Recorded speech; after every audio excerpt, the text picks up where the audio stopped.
تازه انگارها، ایجاد نویسندگان نهانبین و ژرف پیما، اندیشه های کلیدی در درک معنی زندگی، هستی و راستی و آیین و عنعنه های اجدادی. تازه انگارها، ظهور آفریده های نوین و بهین ادیبان فلک سیر از رادیوی فرهنگ.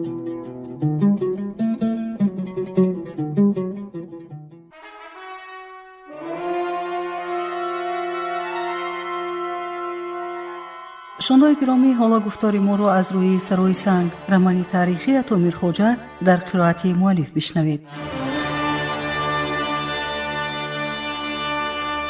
آغاز گفتار ششم.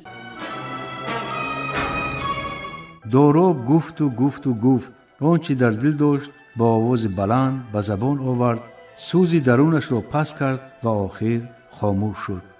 بندیان گپ‌های جوان ناشناس را در ترازوی عقلشان برکشیده، هر یکی دهن دیگری را می‌پایید که او به این اندیشه‌های عجیب و غریب چه بها می‌داده باشد. خاموشی را شاهدوران که از همه سالمندتر بود شکست. پسرم، نامت چیست؟ از کدام دهی؟ اصلا از دهه بهروشانم. نامم دورابشاه. پدرم گردانشاه در جنگ شهید گشت و خواهرم را در وازی‌ها به کنیزی بردند. من یتیم سرگشته شدم. سبب بندی شدنت چیست؟ شغلی‌ها به خانه دختر خاله‌ام هجوم آوردند. من او را حمایه کردم. کوتاه جواب داد دورابشاه و از تفسیر قصه خودداری نمود. پدرت را میشناختم. خدا رحمتی چاوانداز ماهر بود. شهید شدنش را هم میدانم. لیکن به شهید گشتن پدرت در وازی‌ها و به بندی شدن خودت شغلانی‌ها عیبدار نیستند. من در تمام این ملک‌ها بودم و میدانم که خلق فقیر در این جنگ و بیدادها دست ندارد. جنگانداز شاهان و عملدارانند و قدر آوازش را پست کرده سخنش را دوام داد.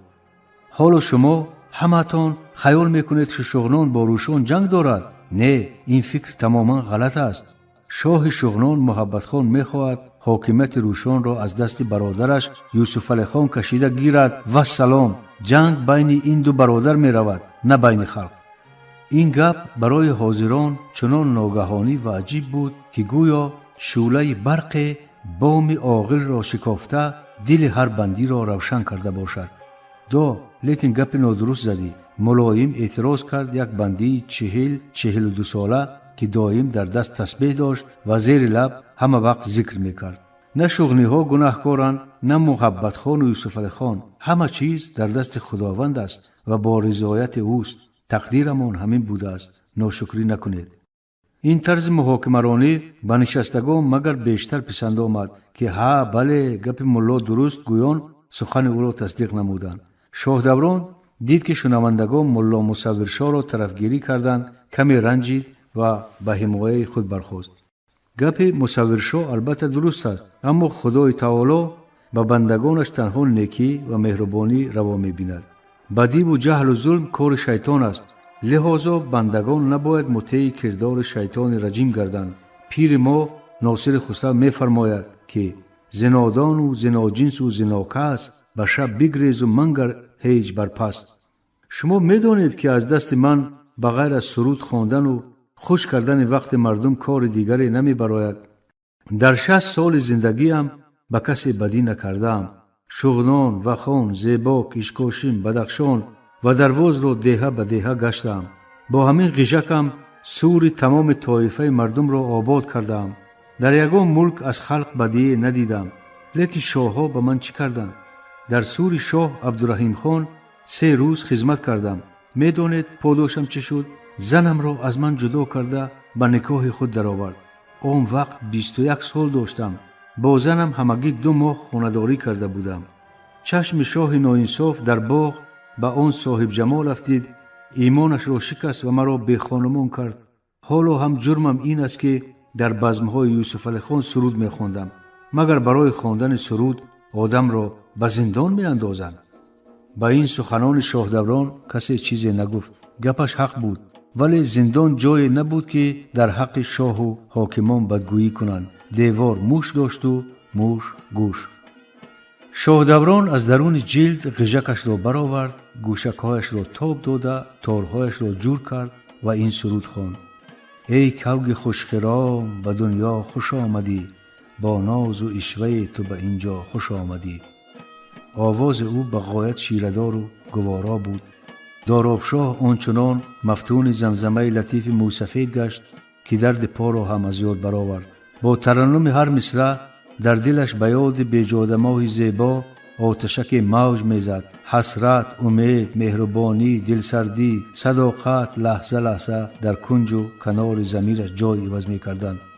حافظ 5 حرفه را به آخر آورد و به غزل گذشت: دل می رود ز دستم صاحب دلان خدا را، دردا که راز پنهان خواهد شد آشکارا.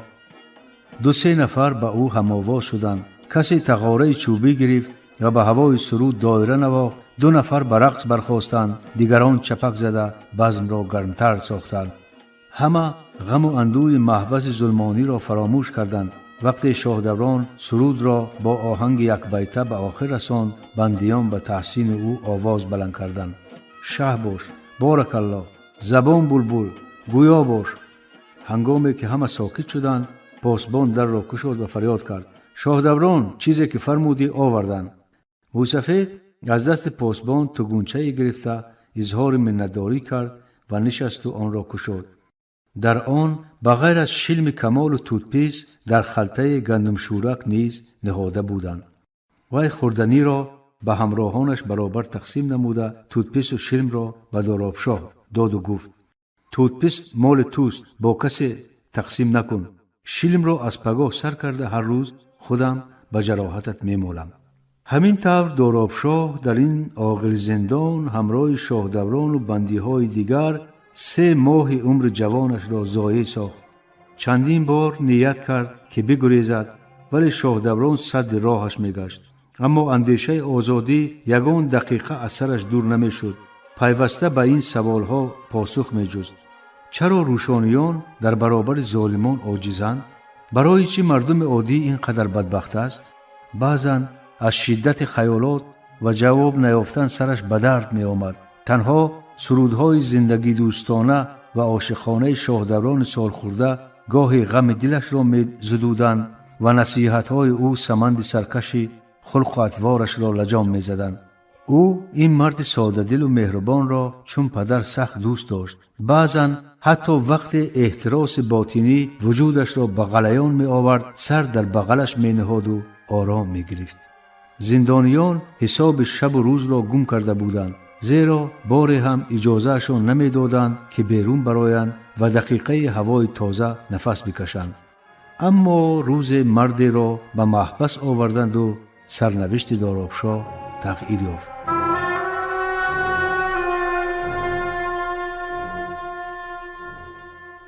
فرار از زندان.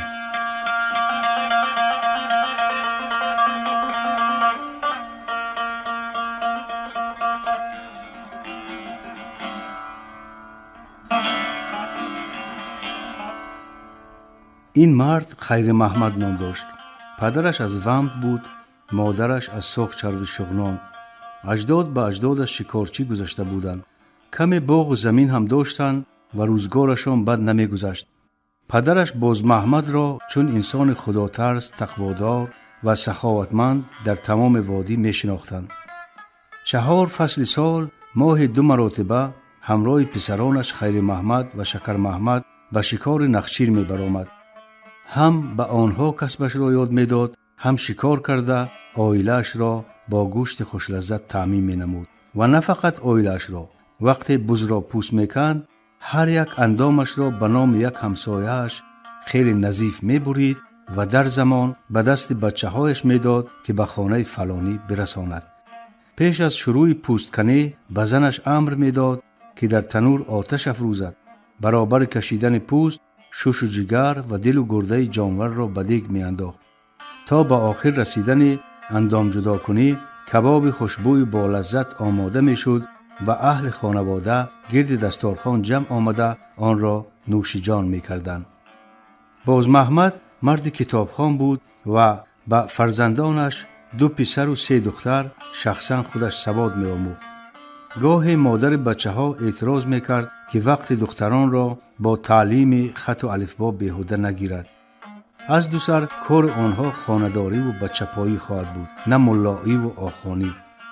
ولی باز محمد میگفت که زن و مرد باید از علم و دانش برابر بهره‌مند باشند، چون انسان از حیوان با دانش و طاعت فرق میکند.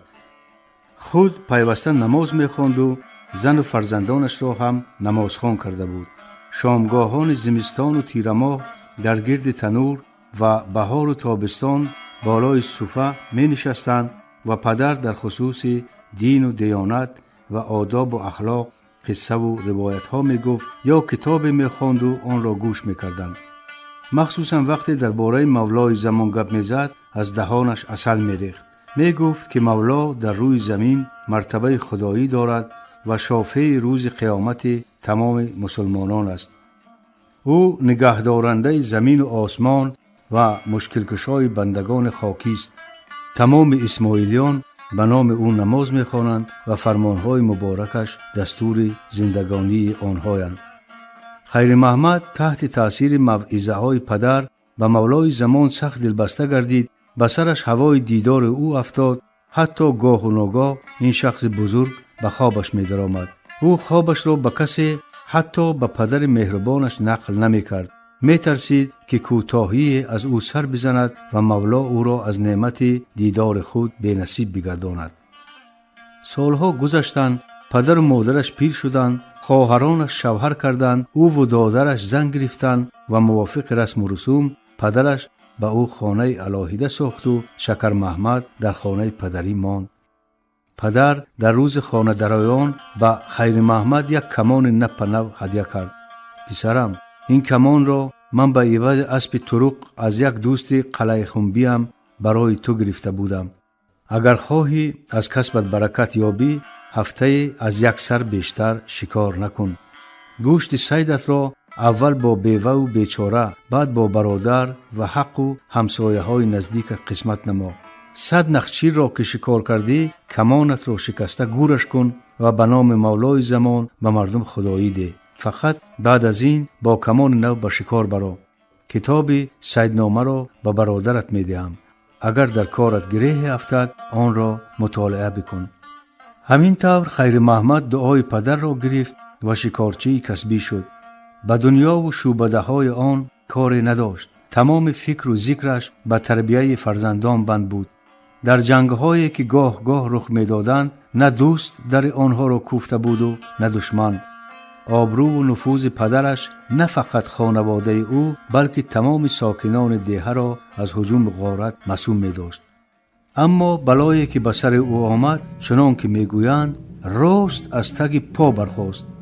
آن روز صبح صالحان کمان سر کتف از خانه برآمده به عزم شکار راه کوه را پیش گرفت.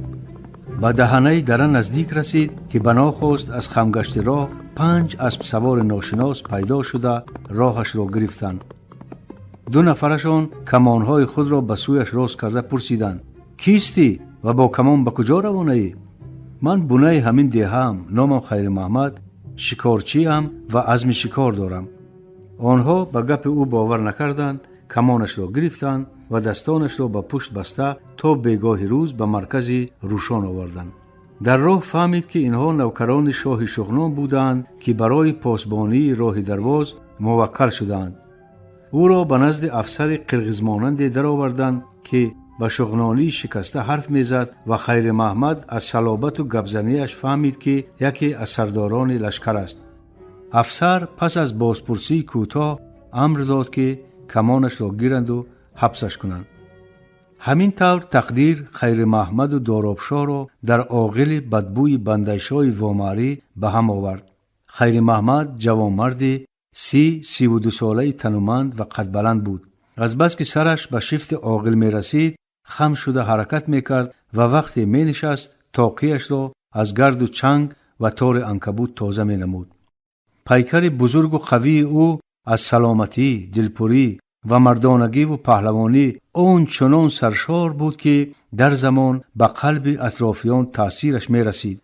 او با خود گبل از پوست خرس و مقدار نان، میوه و گوشت یخنی داشت.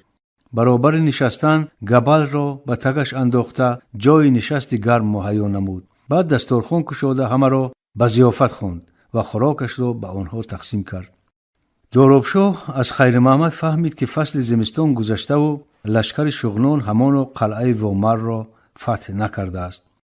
سپاهیان در وامر و دههای اطراف به بیدادی و عیش و عشرت مشغولند. مردم فقیر خانه‌هایشان را مانده به دهه‌های دوردست روشان و برتنگ فرار کردند.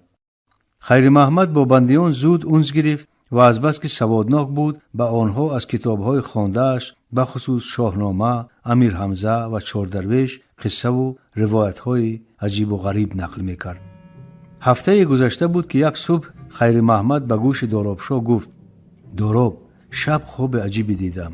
مرد سبزپوش به نزدم آمد و دستش را دراز کرد و گفت: ای خیر محمد، تو مگر گاوی که کنج عاقل را انتخاب کرده ای؟ از دست من بگیر و بگریز. آوازش آنقدر روشن بود که در هر دو گوشم جرنگس زد. دیگر خوابم نبرد. بیا همین شب بگریزیم. داراب که از روز اول محبوسی منتظر همین اشاره بود، از غایت خرسندی گردن دوستش را آغوش گرفت و گفت: چه خواب خیره، میگریزیم. لیکن چی طور؟ از ربزن. پیچ راست خیر محمد. دوستان از نیتشان حتی شاهدوران خردمند را آگاه نکردند. میترسیدند که موسفه صد راهشان میگردد. وقتی پاس از شب گذشت و همه را خواب گران به آغوش گرفت، خیر محمد دارابشاه را چارغاب شنانده به پشتش برآمد و سرش را از روزن بیرون برآورد. پاسبان در خواب مست بود.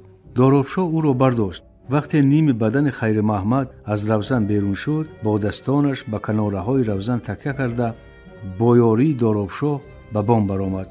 در حال دست و پا و دهان پاسبان را بست و دست دراز کرده دارابشاه را هم بیرون کشید. سپس کمان پاسبان را گرفتند و با نردبان بر روی حولی فرآمده به جانب ومد حرکت کردند. پایهای دارابشاه که بیشتر از 3 ماه راه نگشته بود، پس از برآمدن از دهه وامر بیمجال شدند و او به زمین نشست. خیر محمد او را به پشت گرفت و راهش را دوام داد. به بحر زود که رسیدیم، من علاج کار را میابم. از یک دوست پدرم اسب میگیرم. باید شب و شب به ومد رسیم و صبح دمیده به آن طرفی دریا گذریم تا کسی ما را نبیند. اما به این حالی که داریم به دست میافتیم، گفت خیر محمد و قدمش را تیز کرد. دوست جانی پدر خیر محمد در بحرزود قباد بود. او چون دانست که پسر دوستش به چه حال افتاده است، در حال از اختخانه اسب برآورد، زین و لجام کرد و به گریزگان داد. دارابشاه و خیر محمد با قباد خیر و خوش کرده به اسب نشستند و با شتاب رفتند. ره دارابشاه ناراضگی در دلش جمع آمده را به خیر محمد بیان کرد. برادر، به من میبود پاسبانها را میکشتم و بندیان را رها میکردم. آدم بسیار رحمدل بوده ای. خیر محمد جواب داد: اندوال، اگر چنین میکردیم غلاغله میشد. هم جان خود را به خطر میگذاشتیم، هم جان دیگران را. شاید ما جان به سلامت میبردیم، لیکن آنها چنان ضعیف گشتند که پایشان را کشاله کردن نمیتوانند. گیر می آمدند و همشون را از دم تیغ میگذراندند. پاسبان هم به مثل من و خودت فرزند کدام یک فقیر است که مجبور به نوکری گرفتند. او یگان گناه ندارد. شغلی ها گناهکار نباشند، نوکران گناهکار نباشند، پس ما گناهکاریم که نمیمانند در وطنمون آسوده نفس بکشیم؟ مغز گپ را گفتی دارو. گناهکار ما روشانی ها و شغلانی ها. میپرسی که چرا؟ برای آن که در وطنمون باید ما خودمون حکمران باشیم، نه بیگانه ها. این گپ برای دارابشاه به درجه نو بود که از حیرت به پشت همراهش تپ تپ زده پرسید: مگر یوسف علی خان و برادرش شغنانی نیستند؟ نه برادر، ترکند آنها، یا مغول پیوند. از خطغن لشکر آورده مردم ما را کشته تخت و تاج اجدادمان را صاحب شدند. آخر یوسف علی خان و محبت خان هر دو به شغنانی گپ میزنند. ترک باشند باید پارسی گپ زنند، نه شغلی. به گپ خیر محمد با شبهه اعتراض کرد دارابشاه. البته شغلی گپ میزنند، چون که طبعشان شغلی زبانند و به بیکلانشان هم زن شغنانی بود، لیکن باطینشان دیگر است. اینها از حساب خلق ما با کر و فر زندگی دارند، ولی ما رو انسان هم حساب نمی کنند. از این سخنها مغز و دل دارابشاه یک باره روشن شد. حتی خیال کرد که این روشنی شب تاریک را هم به روز تبدیل داد. از آن که تقدیر او را با چنین انسان خردمند و دوراندیش و بیباک روبرو ساخت، بحر دلش گشاد. اکنون درک نمود که آزاد نکردن بندیان کردار خردمندانه بود از جانب خیر محمد. دارابشاه هیچ تصور کردن نمیتوانست که اگر آدم چند مدت راه نگردد پایهایش به مجال میشدند.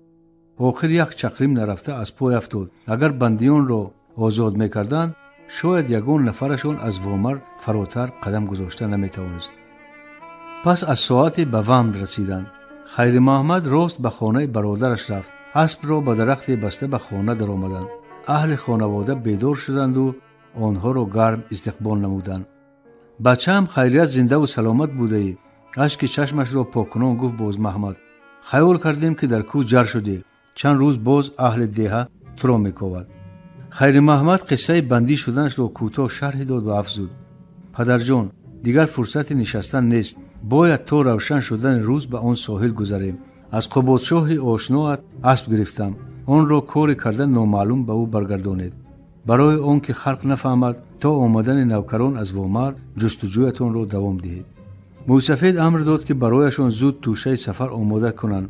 خیر محمد برای وداع به خانه اش رفت. او همسرش را بیدار نمود و برای آن که بچه‌هایش ناراحت نشوند قضیه را گوشکی به او فهماند. بچه‌ها آمدن مرا نفهمند بهتر، گفت او. من به جستجوی حقیقت میبرایم و انشاءالله زنده و سلامت برمیگردم.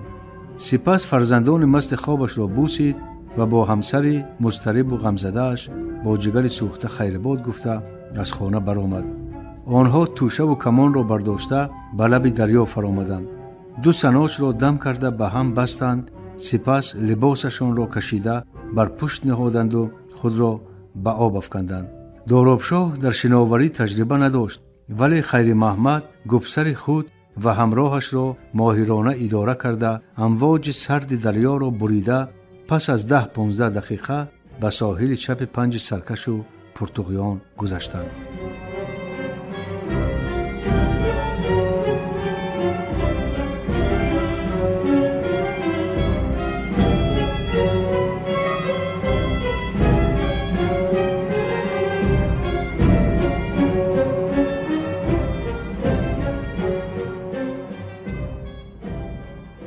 در ماتم قاضی دورق و پسرانش.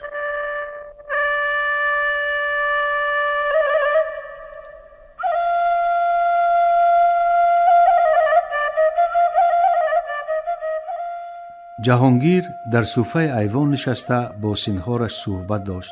بار چندم بود که با عزیزما در خصوص زندگی آیندهش گپ می‌کشاد. دلش به این زن که در 24 سالگی بیوه ماند پدروار می‌سوخت. نمیخواست که جوانی عزیزما در خانه او خزان گردد و او ضامن بختش باشد. اما هر بار که از این موضوع گپ می‌کشاد سینهارش سر پیش افکنده انگشت شکنی می‌کرد و به نصیحت‌های او یک خیل جواب می‌داد. تد جان، من در همین خانه بختم را یافتم. از اینجا فقط مرده مرا می‌برارند. شوهرم شهید شده باشد هم تو و پسرک شیرینم هستید. برای من دیگر چیزی و کسی لازم نیست. 1000 مرد زنده را به مرده محمد نسیم عوض نمی کنم. این هنگام ملا خشال همراه میرزا عزیز به حولی در آمدند. عزیز ما به پیشوازشان برخواسته از صحبت برایش ناخوش رها یافت. من برایتون شکنه می بیارم، گفت عزیز ما. پس از سلام با ملا خشال و به آشخانه رفت. جهانگیر هم خرسندانه به پیشوازشان برخواست و ملا خشال را به پهلویش شناند. احوالت انشالله خیلی به شده است. به آهنگ دلبرداری زبان گشاد ملا خشال. خیلی خوشحال شدم. از دیروز این طرف سر حال آمدم، گفت پهلوان. خیریت غبار هوا پسنده شد و دلم هم روشن گشت. قاضی دورق انسان شریف بود. با او بیشتر از 50 سال دوست و برادر بودیم. خدا خودش خواسته که در منصبش اشتراک و چراغش را زیارت کنم. کی می گفت که در سوگ فرزندانش با چنین خاری و زاری جام می دهد. پس از صرف طعام جهانگیر سوار اسب و میرزا عزیز و ملا خشال پیاده در رکاب او جانب دهه وج روان شدند. در راه آدمان بسیار پیاده و سواره به آنها پیوستند. مردم غمزده و افسرده برای تعزیه به خانواده های شهیدان می رفتند. جا جا گروه زنان سیاه و کبودپوش دچار می آمدند که بر سر طبقهای دستارخوان پیچ به غمخانه ها ساکت می بردند. این منظره های حسن‌انگیز جهانگیر را سخت اندوهگین ساختند. عبدالرحیم خان هم ظالم بود، ولی این پدرسگ از حد گذراند. حالا افسوس می خورم که تمام نیروی جوانیم را بیهوده صرف نگاه داشتن حکومت اینها کردم. آهی سرد کشیده گفت جهانگیر. وقتی عبدالرحیم خان در یارکند فراری بود، من با پهلوانان خودم رفته او را به بدخشان بردم که از آنجا به تسخیر شغلان بیاید. در راه سربازان منجوری به کاروانمان حمله کردند. 3 روز با آنها جنگ کردیم. من 100 نوکر داشتم و اینها از 500 زیاد. در روز 4م مجبورشان کردیم که رو به گریز آرند. 12 نفر پهلوان شغلی کشته شد. من از شانه‌ام تیر خوردم. ما 53 منجوری را کشتیم. آن وقت از کجا می دانستیم که این عبدالرحیم و فرزندانش بلای جان مردم شغلان می شوند؟ باور داشتم که اگر حاکم شوند خلقمان آسوده می گردد و ملکمان آباد. وای بر ما! پهلوان پیر از شدت غضب مشتانش را گره بسته به صندوق سینه اش زد. سپس خیلی سکوت کرد و پرسید: اقسخال ویاد چه حال داشته باشد؟ پهلوان اقسخال را دیروز شاه به دریا افکنده غرق کرد. پاسخ داد ملا خشال: چی خیل؟ برای چی؟ از این خبر ناخوش جهانگیر چنان مات و مبهوت شد که حتی لجام اسبش را کشید. سببش را واضح نمیدانم، ولی شاگردانم گفتند که محبت خان او را خمچینکاری کرده از بالای شاخ سرای سنگ به دریا پرتافته است. اوه خانه‌ات بسوزد خان مادر به خطا! ندا داد جهانگیر: این پدرنرد تمام آدمان بناموس ما را نابود ساخت. موسفید دیگر حرفی نزد. سله‌اش را باز نموده به گردن آمیخت و گشتی اسبش را تیزاند. آخان این خبر شوم را نمی گفتی بهتر بود. از ابزای بد بابایش متأثر شده گفت: میرزا عزیز، فکر کردم که دانسته باشد بهتر. جواب داد ملا خشال: به درستی این عمل خود چندان باور نداشته باشد هم.